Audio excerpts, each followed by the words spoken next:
Assalamualaikum warahmatullahi wabarakatuh.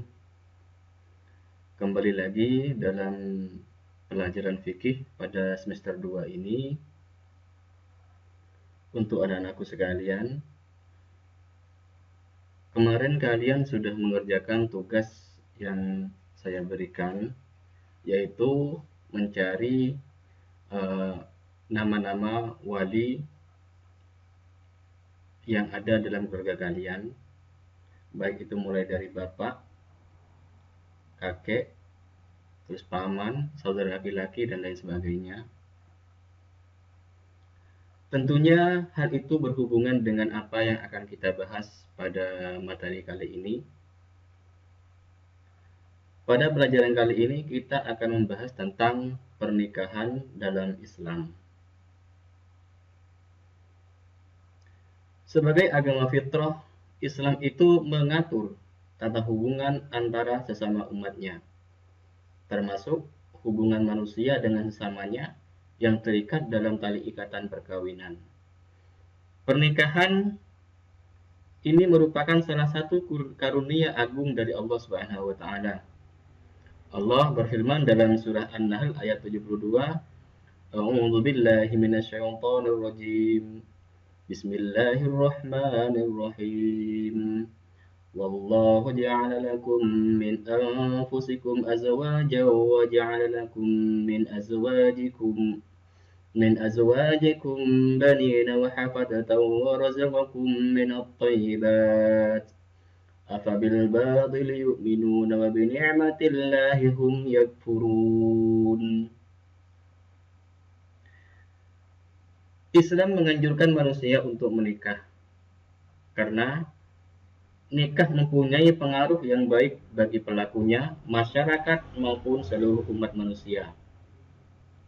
Nikah merupakan hubungan atau media terbaik untuk menyalurkan hasrat biologis secara syar'i. Dengan nikah, jasmani menjadi segar bugar, jiwa menjadi tenang dan terpelihara dari melihat hal-hal yang haram. Peta konsep yang akan kita bahas pada pertemuan kali ini, yang pertama kita akan bahas tentang pengertian nikah. Ada hukum nikah, kita juga akan bahas khitbah meminang, memahami mahram, ada prinsip kafa'ah, syarat dan rukun, dan hikmahnya pernikahan. Karena ini pembahasannya panjang, kita akan bahas dulu pada tiga materi, yaitu dari pengertian, hukum pernikahan, dan khitbah atau meminang. Dari pernikahan dulu. Pengertian nikah. Kata nikah itu berasal dari nikahun atau pernikahan itu sudah menjadi kosakata dalam bahasa Indonesia. Sebagai pandangan kata perkawinan, nikah artinya suatu akad yang menghalalkan pergaulan antara seorang laki-laki dengan seorang perempuan yang bukan mahramnya, sehingga mengakibatkan terdapatnya hak dan kewajiban di antara keduanya.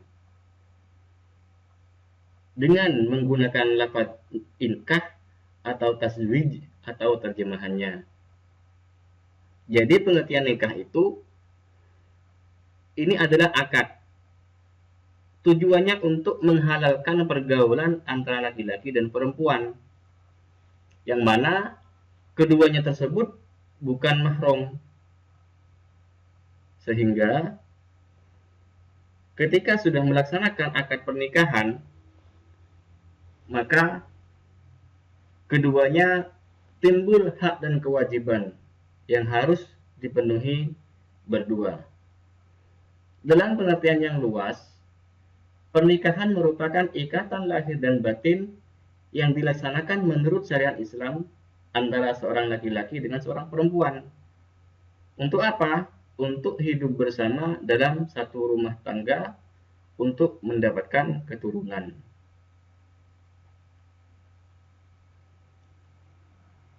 Lanjut, berikutnya adalah hukum pernikahan. Ada 5 hukum pernikahan yang akan kita bahas. Pertama yaitu mubah. Hukum asal pernikahan itu mubah. Hukum ini hanya berlaku bagi seorang yang tidak terdesak oleh alasan-alasan yang mewajibkan nikah atau mengharamkannya. Jadi asal mulanya hukum nikah itu mubah. Kenapa dihukumi mubah? Hukum mubah ini hanya berlaku bagi orang yang tidak terdesak oleh alasan yang mewajibkan untuk menikah. Itu kata kuncinya. Jadi dia baik-baik saja, punya tidak takut terjerumus ke dalam zina dan lain sebagainya. Itu hukum asalnya menikah itu adalah mubah. Nah, sekarang yang kedua, sunnah. Hukum menikah yang sunnah ini hanya berlaku bagi seseorang yang memiliki bekal untuk hidup berkeluarga, mampu secara jasmani dan rohani untuk menyongsong kehidupan berumah tangga, dan dirinya tidak khawatir terjerumus dalam praktik perzinaan. Jadi, orang yang dihukumi sunnah menikah itu hanya bagi orang yang sudah mampu, dia sudah memiliki bekal dalam berkeluarga, mampu secara jasmani dan rohani, dia bisa menafkahi istrinya baik lahir maupun batin, maka hukumnya menikah bagi orang itu adalah sunnah. Sebagaimana yang disabdakan oleh Rasulullah SAW, an Abdullah qala lana Rasulullah SAW, ya ma'syara syabab, man istata'a minkumul ba'ata falyatazawwaj, wa man lam yastati' fa'alaihi bis-shaum fa innahu lahu wija'un. Itu hadis riwayat Al-Bukhari dan Muslim. Yang artinya, dari Abdullah berkata, Rasulullah SAW berkata kepada kami, hai kaum pemuda, apabila di antara kamu kuasa untuk kawin, maka kawinlah. Sebab kawin itu lebih kuasa untuk menjaga mata dan kemaluan. Dan barang siapa tidak kuasa, hendaklah ia berpuasa. Sebab puasa itu jadi penjaga baginya. Jadi hadis ini menerangkan, kalau orang yang sudah kuat dan mampu untuk kawin, maka dia harus segera kawin. Kenapa? Karena untuk menjaga mata dan kemaluan. Dan jika tidak bisa, maka hendaklah ia berpuasa. Itu maksud dari hadis tersebut. Hadis yang diriwayatkan oleh Al-Bukhari dan Muslim. Hukum pernikahan yang ketiga adalah wajib. Nah, hukum wajib ini hanya berlaku bagi orang yang telah mencapai kedewasaan jasmani dan rohani, memiliki bekal untuk menafkahi istri, dan khawatir dirinya itu akan terjerumus ke dalam perbuatan keji zina jika hasrat kuatnya untuk menikah itu tidak diwujudkan. Jadi, hukum yang wajib itu bagi orang yang sudah dewasa secara jasmani dan rohaninya, dia mampu untuk menafkahi istri, tapi dirinya khawatir kalau tidak menikah dia akan terjerumus ke dalam perbuatan zina, maka hukum pernikahannya adalah wajib. Berikutnya yang keempat adalah makruh. Makruh ini hanya berlaku bagi orang yang belum mempunyai bekal untuk menafkahi keluarganya, walaupun dirinya telah siap secara fisik untuk menyongsong kehidupan berumah tangga, dan ia tidak khawatir terjerumus dalam praktik perzinaan hingga datang waktu yang paling tepat untuknya. Maksudnya begini, dia itu sudah secara fisik sudah siap untuk berkeluarga, dan dia juga tidak khawatir akan terjerumus ke dalam perbuatan zina. Tapi dia itu belum punya bekal untuk menafkahi keluarga. Misalkan dia tidak punya pekerjaan, tapi dia menikah, maka hukum pernikahannya itu adalah makruh. Nah, hukum yang kelima adalah haram. Haram ini berlaku bagi orang yang menikah dengan tujuan untuk menyakiti istrinya atau mempermainkannya serta tujuannya adalah untuk memeras hartanya. Maka hukum pernikahan bagi orang yang seperti itu hukumnya haram. Jelas ya? Bisa bedakan antara mubah, sunnah, wajib, makruh, dan haram. Itu harus bisa membedakan. Sekarang lanjut ke meminang atau khidbah. Khidbah itu adalah pinangan. Apa itu pinangan? Yaitu permintaan orang laki-laki kepada seorang perempuan untuk dijadikan istri dengan cara-cara yang umum yang sudah berlaku di masyarakat. Jadi melamar, itu nama khidbah, kata lainnya adalah melamar anak orang. Melamar, tapi jangan melamar istrinya orang. Itu tidak boleh. Melamar anak orang yang dia itu belum terikat satu perkawinan atau belum menikah.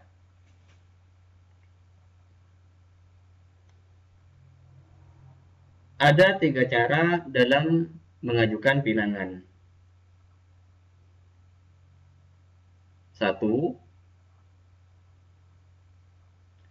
Pinangan kepada gadis atau janda yang sudah habis masa iddahnya dinyatakan secara terang-terangan. Jadi kalau ada gadis atau janda yang sudah masa iddahnya habis, maka pinangannya itu bisa diajukan secara terang-terangan. Misalkan datang ke rumahnya untuk meminang, atau dengan kata lain, misalkan kita menyuruh orang untuk meminangnya, atau orang tua kita ke sana, ke rumahnya yang perempuan itu untuk meminangnya, untuk melamarnya. Itu cara yang pertama, secara terang-terangan. Sedangkan yang kedua ini pinangan kepada janda yang masih berada dalam masa iddah tolak bain atau ditinggal mati suami tidak boleh dinyatakan secara terang-terangan. Jadi jika ada janda yang masih dalam masa iddah tolak bain atau dia baru ditinggal mati oleh suami, maka lamarannya itu tidak boleh dinyatakan secara terang-terangan. Itu cara yang kedua. Sedangkan cara yang ketiga ini pinangan itu dilakukan secara sendirian. Ini boleh. Pinangan kepada mereka itu boleh dilakukan secara sindiran. Itu tidak masalah. Seperti apa contohnya ya, menyindir?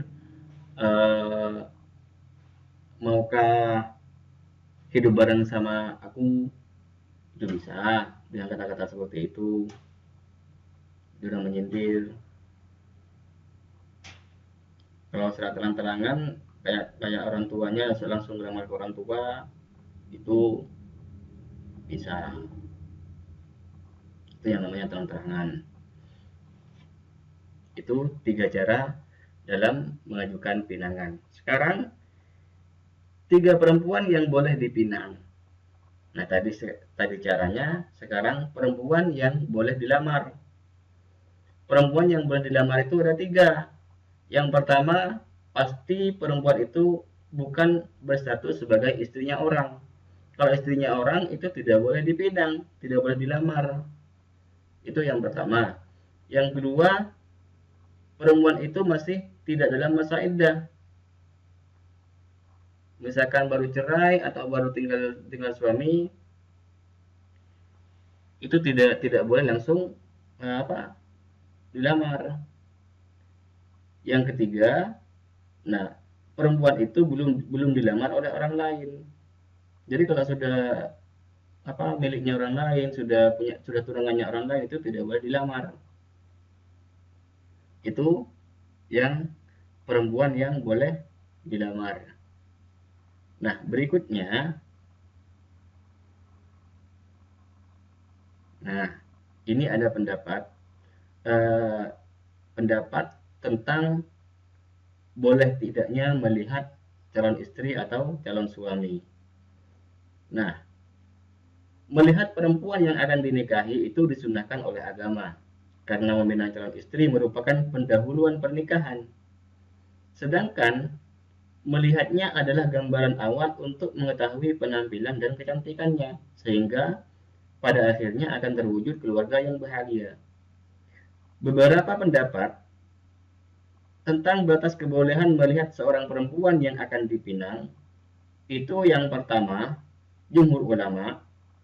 Jumhur ulama itu berpendapat boleh melihat wajah dan kedua telapak tangan, karena dengan demikian akan dapat diketahui kehalusan tubuh dan kecantikannya.